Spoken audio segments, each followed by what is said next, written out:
U organizaciji Narodnog univerziteta i istorijske sekcije Gimnazije Vuk Karadžić u većnici Narodnog univerziteta održano predstavljanje knjige Srpska diplomatija o događajima u Makedoniji 1903-1904. godina kruševačkog istoričara Darka Mihajlovića.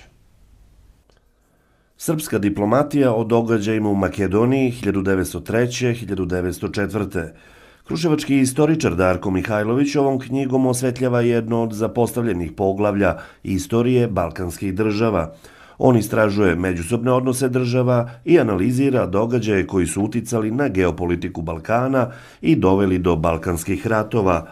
On govori i o problemima i položaju Srba van Srbije. Knjiga govori o srpskoj diplomatiji na smenu dinastija Obrenović i Karađorđevići, govori o periodu kada dolazi do velikih borbi između četnika komita na prostoru Makedonije kroz prizmu srpske diplomatije i rasvetljava odnose balkanskih država, njihove interese, taj splet i sukoba na području Makedonije, zatim interese velikih sila koje se upliću tu i događaj po događaj prikazuje kroz praktično izveštaje iz svih diplomatskih predstavništava, bilo konzulata na području Makedonije, bilo diplomatskih predstavništava širom Evrope, počev od Atine, Budimpešte, Sofije, pa Pariza, Rima, Londona, tako da dobijamo jednu širu sliku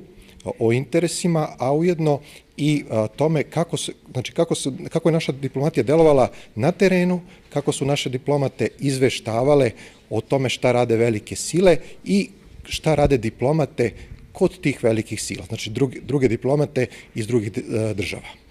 Knjiga argumentovano govori i o interesima Bugarske i Grčke koje su želele da podele teritoriju Makedonije uz blagoslov velikih sila. Srpska diplomatija radi na tome, prvo da oživi svest srpskog naroda, drugo da zaštiti, pošto to je doba borbi međusobno, znači tih komita i sa turskim trupama, a sa druge strane nasilja Arbanasa i turskih trupa nad srpskim življem, i tada ima i dosta značajnih ličnosti koje se javljaju, kao što je Nadežda Petrović.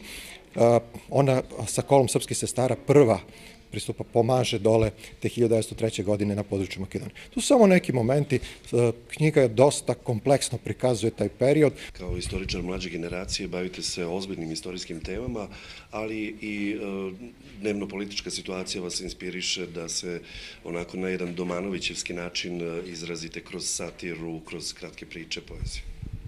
Da, objavio sam 2 knjige satire, predstavio sam ovde na ovom istom mestu pre par godina kada je izašla druga knjiga i eto, trudim se, sarađujem sa časopisima, najviše sa našim kulturnim centrom i časopisom Putevi kulture. Darko Mihajlović rođen je u Kruševcu 1974. godine. Profesor je istorije. Bavi se i vojnom istorijom Srbije, posebno proučava 12. pešadijski puk cara Lazara od samog formiranja preko ratnih vojnih vihora do slobode i njegovog gašenja. Ova nova knjiga očekuje se u ovoj godini, kada se obeležava i 100-godišnjica od Prvog svetskog rata.